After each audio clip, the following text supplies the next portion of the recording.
Knowing how heavy the crown would feel still doesn't prepare me for its weight. On tonight's coronation eve, we bestow this cradle of riches upon your head, the Alhambra seer before me intones, setting the gold circlet atop my curls. To represent Aiyca's greatest treasure, you will serve and protect its people. Her movements are unsteady. Bafan, withdrawing clawed hands, the witch steps aside as she says her next words. Never forget that they, and they alone, are between you and the Supreme Being. Beyond the seer, on the dais steps below the throne, stand her fellow witches, the cabinet of 14 who have served the crown for a decade. The wall of windows in the throne room behind them showcases cold teal light from a steepening dawn. As it bleeds through the vestiges of the rising sun, it steams the Alhambra faces in the crowd gathered to witness my ascension, casting their weariness, their fear, in a lattice of shadows. Not even 24 hours earlier, their last doyenne was felled by an axe that may swing at my neck too, yet. Swallowing, I focus on the seer, who steps back into my line of sight. All decisions henceforth must respect your people them. You understand? An internal war is fought.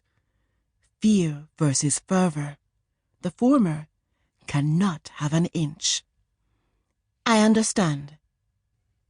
If the warning of the seer's words isn't enough of a reminder about how my past decisions have impacted my order's present, or the tried prescience of her métier reflected in her milky eyes as the spirits of the long-dead commune through her, the scarlet caftan she wears is more than sufficient. Last night, before the events of the soul, that color-mirrored fire, my plans were set to purify an inflicted ire. Now it slinks down the day steps like blood. In addition to mine, my orders is in danger of being spilled if I make the mistake of faltering for even a second. We place this scepter in your hands, the seer goes on to cantillate, her salt and pepper twists quivering with her intensity, to remind you that your reach alone is limited. Seek out additional hands in your plight to keep Aiyca, its people them, hale and protected.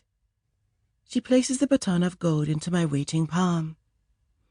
Never forget to pursue those hands, should you need them. A shadow catches my eye beneath the east mezzanine. Anya, dressed for stealth in obsidian silk, is ever stalwart, like the pillars to her left and right. Her silver ponytail bobs in a proud flag of victory. Light catches the unspent tears in her eyes as the intention we set for me to take the throne so long ago comes true. Upon this night, the seer continues, the rhythmic cadence of her voice a lullaby to soothe the roiling unease in my belly. We pronounce you, Jazmyne Amantia Carriot, former emissary to the crown and second-born picnic of the late doyenne Judère Carriot, regent of Aiyca and all its territories.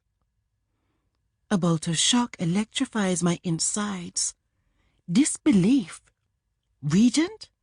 Stunned, I look up into the white eyes of the witch leading the coronation. In the polished mahogany of her face, they are consuming. Doyenne. My frown castigates where my words cannot. Not before an audience of Alhambra, including what remains of the witches' council, who stand vigil close to Anya. I told you to crown me doyenne, not a glorified babysitter. Until such a time as when you inherit your magic, the witch continues, meeting the eligibility to become doyenne of this great and noble land. She pauses, as though in explanation, in a face-slapping reminder that I am still not enough. Do you accept?